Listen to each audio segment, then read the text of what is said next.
So I'm standing in the sunflower patch, and I just wanted to say a very quick, thank you for the responses on the last video that I posted talking about, climate change and the drought that we've experienced at the farm. And I think it's been really encouraging and also concerning the amount of comments I've received with growers who are in the same position that we are, where our farm plans, our watering plans, our crop plans are just up in the air from year to year.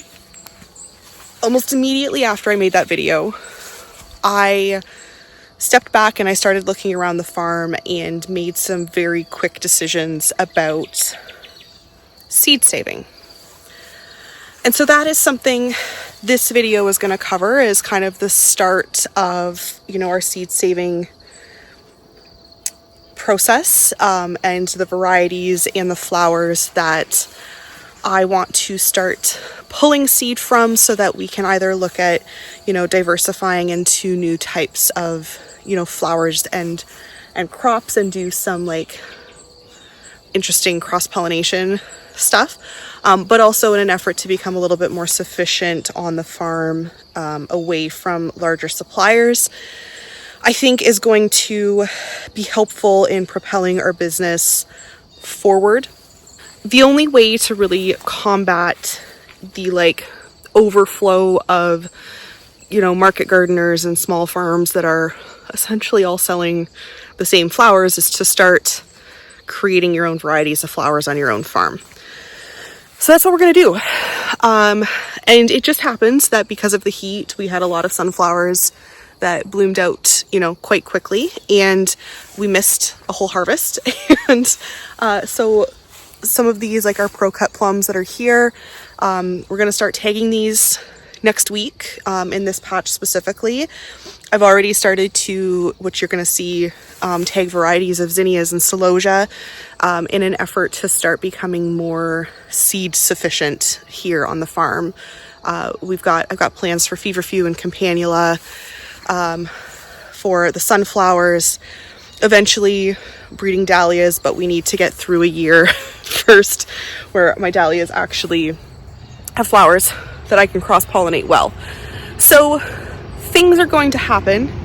It's not all doom and gloom, but I do think that those honest conversations need to happen, because the climate in which we are farming here is changing, and I want to make sure that we're ready for what comes next and the place that I want to take the farm in the future. So enjoy this upcoming video, and thank you for being here. So I'm out here right now. I'm in the Zinnia patch at the moment, and I am working on starting to tag flowers that we want to keep for seed for next year.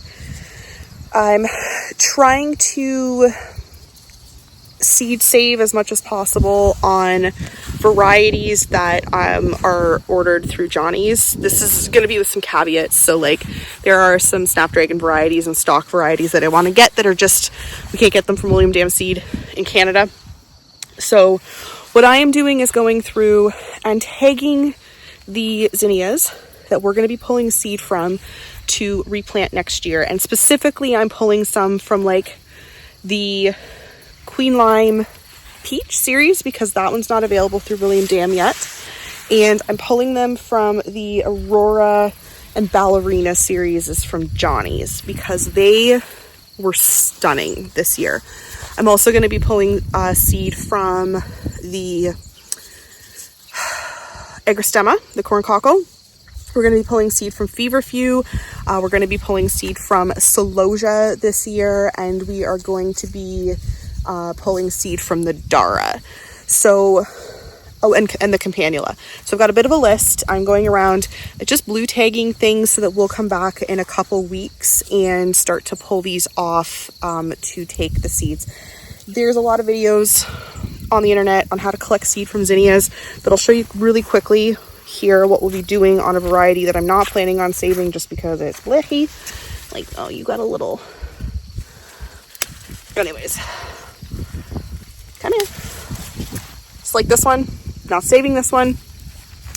Oh, here, I didn't bring my tripod over, so I'm gonna set you up on the tractor here while I show you. Okay, so something like this, if you've never done this before, zinnia seeds are just deep in here. So you can just pull right at the base, pull them out. And these guys aren't ready yet. You can see those seeds are still pretty green, but these are seeds. Again, this is not the prettiest looking zinnia, so this is not one I'm gonna be saving. But yeah, that's what I'm looking for.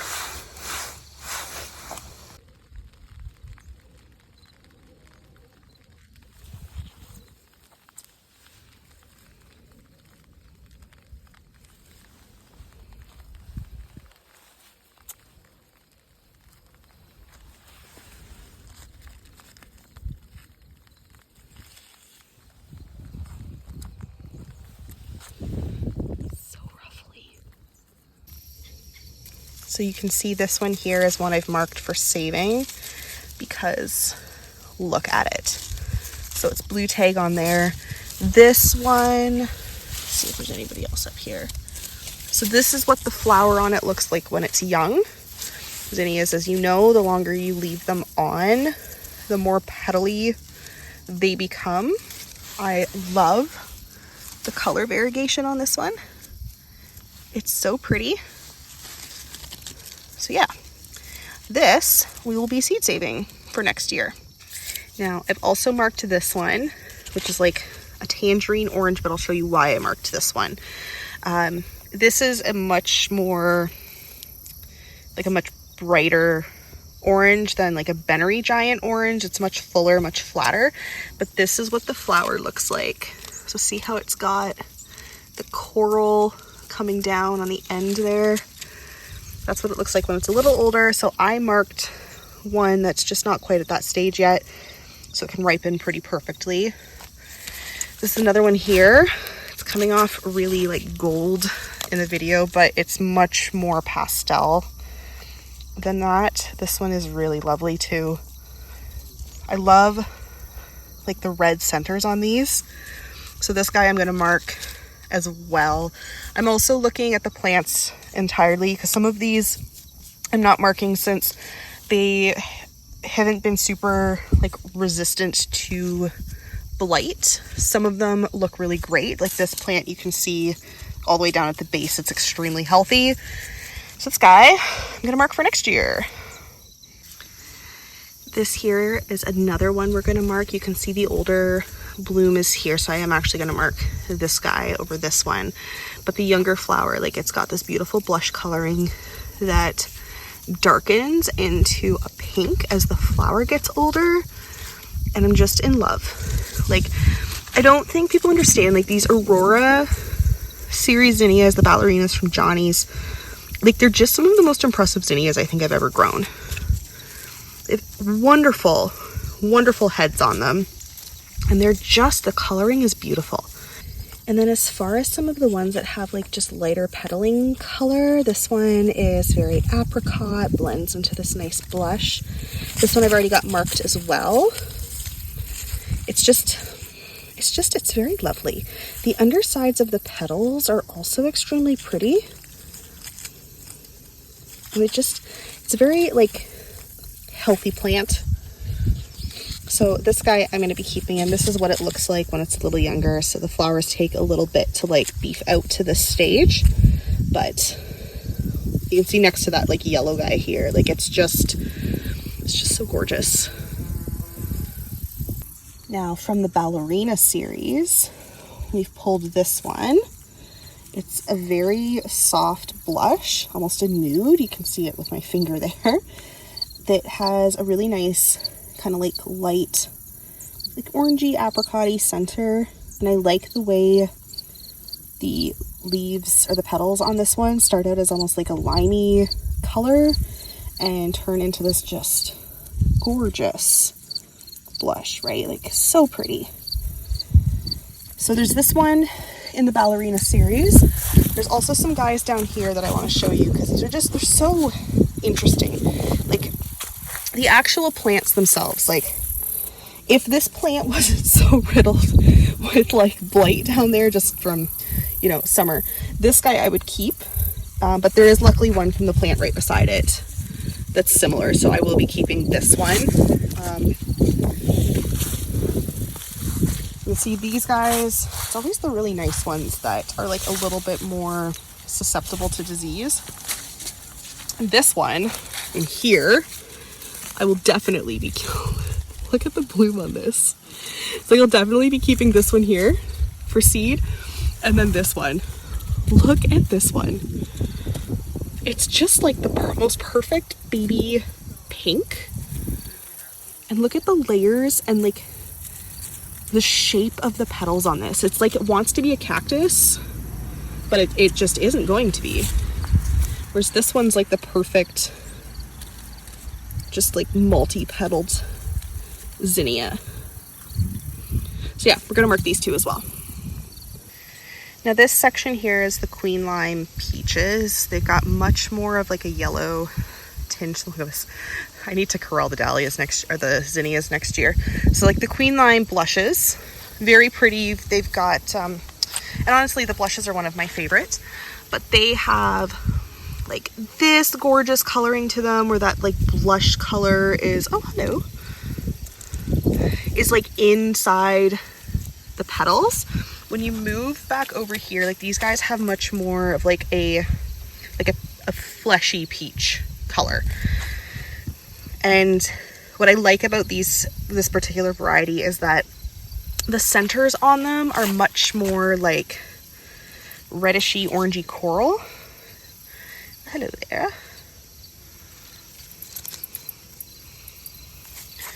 Versus like the Queen Lime oranges, which are this just, you know, stunning rusty color, and the Queen Lime reds, which this time of year are so pretty because they just darken up into like the most, like it's just a rouge, right? It's so beautiful.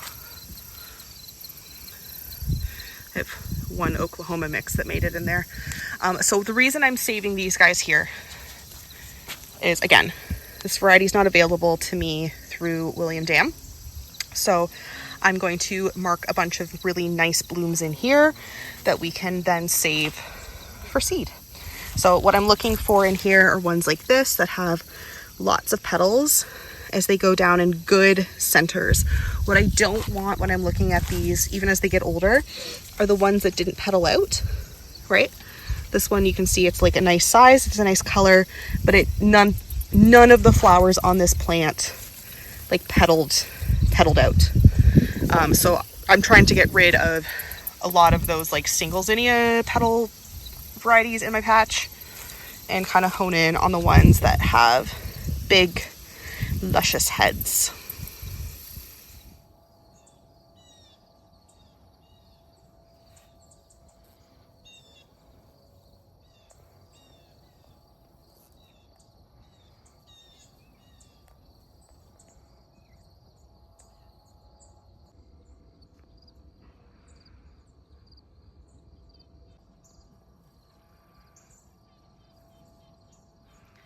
I thought I'd lost all of these guys. So last year, oh, hi, Lisianthus patch. Haha. So last year I had done an entire video on the Lisianthus, right? It was our first year. I think I grew like 2 rows. Things got a little bit excessive this year, but I did want to kind of touch base on the Lisianthus because interestingly enough, not every variety that I thought I had ordered and planted actually grew the variety that it was supposed to be. So we had the Roseanne Brown down at the end here, which we've already picked from. Danielle actually came through yesterday and clear cut the first cut off of that because it's going to be used for a wedding next week. This center row here is white. However, it was supposed to be salmon. And I kind of ombrayed it, right? So we were going to do like the Roseanne Brown, the salmon, the kind of like the light peachy colored into the white and the purple over here. And I have no salmon Lisianthus at all. So that's interesting. I don't actually know how to seed save on Lisianthus, so I'm gonna look into some of the like spent blooms and see if I can figure out where the seed store's on these, because I do think it would be really cool to save seed from the Lisianthus as well. These ruffly versions are absolutely the best. They're so pretty and they're so much nicer than what you get from the wholesaler and like the regular greenhouses during the rest of the year. I'm going to flip the camera around so you guys can see some of these different varieties, because, oh wow. And also, before you guys come at me, I know that these should have been netted. Oh my God, the words. I know these should have been netted. Again, July was spent mostly just weeding, but I want to show you because the Black Pearl variety here, which is this is like a winner for me. I love these. They are so moody in bouquets and they're so beautiful, and they actually, because they have a natural kind of patina to them, any of the blooms that got a little bit of like heat stroke, sunstroke, kind of just adds to their natural charm and you don't notice it as much. Whereas when we come over here to like the light purple, which by the way, wow, what a gorgeous variety of Lisianthus.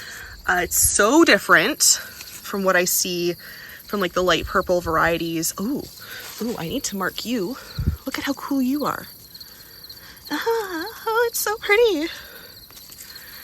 Okay, I'm gonna put some tape on you. Anyways, as I was saying, these guys, you can really see like the heat damage, and just like the sunburn on these. It may be beneficial to us next year to shade some of the Lisianthus as well. We'll have to look into some options for that, but the color on these is gorgeous. When they bloom correctly and they don't look damaged from, you know, the heat, this is what they look like, and I love them. They're so beautiful. Likewise, we talked about the white Lizzie last year too, which is this. Now, this might actually be the Corelli Rose or the blush, but I love it. There's so many ruffles. What is that saying from Despicable Me? It's so ruffly, I could just die, or whatever it is. I just, wow. Like, wow. They're so long. They're so gorgeous. And they've stood up very well. They're actually fairly upright, which is exciting. Now this row in here, with the exception of our reseeded celosia plant, this was supposed to be the Voyage Champagne variety, and it is Voyage Champagne. But it's a very yellowed Voyage Champagne, and I think, like, I honestly think that some of the color, just like the color distortion on some of our varieties of Lisianthus this year, like this one's just about white, but it is absolutely like the Voyage Champagne. Like, this is really what it should look like. See this bloom down in here? It's got a much more of a pink kind of tone to it. They're coming off really yellow this year, and I do think that a lot of that can, you know, come back to just the drought that we experienced. Lisianthus has really shallow roots. I don't know if, you know, if you're familiar, if you've worked in a flower shop, you know that Lisianthus usually comes in with roots still attached to it. And oftentimes it is, you know, correct in the color that, you know, it's being bred for, because it's in these giant greenhouses that are temperature controlled and light controlled and water controlled and all of these things. When you're growing Lisianthus out in a field, you know, you basically need to be watering Lisianthus almost every single day, especially through drought conditions. So you can see, like, we have drip through here, so they did get watered. But I do think that they would benefit, like I said, from shade cloth. And I think that the blooms themselves discolored from the heat of the sun this year. And I have a suspicion that that's why, like, some of my purples aren't as bright as they should be. My champagnes are just not looking like exactly right. And that's annoying, but it's like, it's a good lesson to learn. This is only my second year doing Lisianthus, and I've I've definitely learned a lot about this crop. You know, another thing we're going to be doing over here next year is I want to pull out all of this landscape fabric and actually just do the Lisianthus directly into the soil, mulched with the netting on right away. I think that the Lisianthus could benefit like stock from being planted much closer together. So like while this sort of situation I think works for celosia, worked really well for, you know, the scabiosa that's up over there, it's not a great situation for the Lizzie, the stock, even the snapdragons, which can tolerate like much closer spacing than we actually like space them at. And hopefully that way as well, we'll be able to deal with some of these like, you know, heat and climate related complications by just giving them a better start, and hopefully a chance to at least get slightly deeper roots. We'll see. I know that these are the same. These are also the whites because look, they're standing nice up straight. You can see all the deadheading that Danielle did too through here. We cut out a lot of the center blooms, you know, in here so that the top ones would actually bloom out as well. Yeah, whole different ball game. I love Lisianthus though. I'm never going to not love Lisianthus. It is the most tedious thing in the world to start from seed, but we started all of these from seed. I did not get plugs on any of these Lisianthus. The only plugs I got were like the 150 that are in the greenhouse, and there is almost no difference in bloom time. These guys started about a week after the ones that were in the greenhouse, so I'm a fan. This is a win, even though it doesn't look like a win. The goal with the Lisianthus this year was to learn a lot more so that next year, hopefully, the crop can be that much better. Lisianthus is about the only thing that I will be ordering from across the border this year, other than I think a couple specialty varieties of snapdragons and some stock, simply because I want these varieties back. Because they're so pretty. They're so pretty. Okay, so I actually pulled some Lisianthus, just a dead one, off. And I started peeling back the blooms because, you know, as one does. And I'm pretty sure this here is the seed pod, which would make sense. So these petals I'm going to take off. Let's see what's inside here. If any of you guys have done this before and you know for a fact that this is how this is done, yay. Oh, okay. So inside we have these like little pods.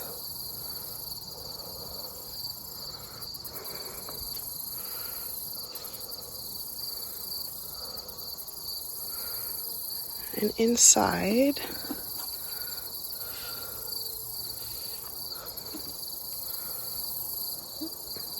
we have a caterpillar. No, that's just pollen. Okay. I would expect though that somewhere in here is the seed. Lizzie seed is very small. I suppose I could go to the internet and just look this up, but I like to do science experiments in real time.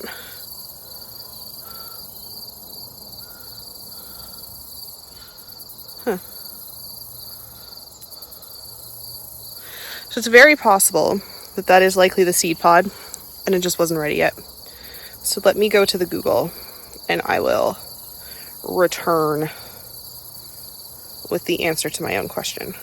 Okay, so the internet told me I was right, that is actually where the seed pod for the Lisianthus is. It's just too early yet to actually find seed in them. So that said, I'm going to mark a couple of those plants as well, so that we can do a seed trial on Lizzie for next year.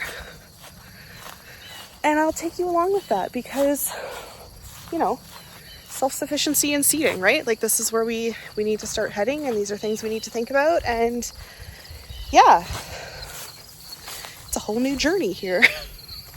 So I found another slightly drier pod. I don't know if you can see those tiny little green bumps in there. There, that's probably better. Those are the Lizzie seeds. So obviously they're not ready. You definitely need to wait. But wow, those are quite small. The internet was not kidding when they said they were microscopic. So that, my friends, is why the seed costs so much. Wow, they're small. All right, well that'll be a fun project for the fall. We're gonna save Lisianthus seeds too.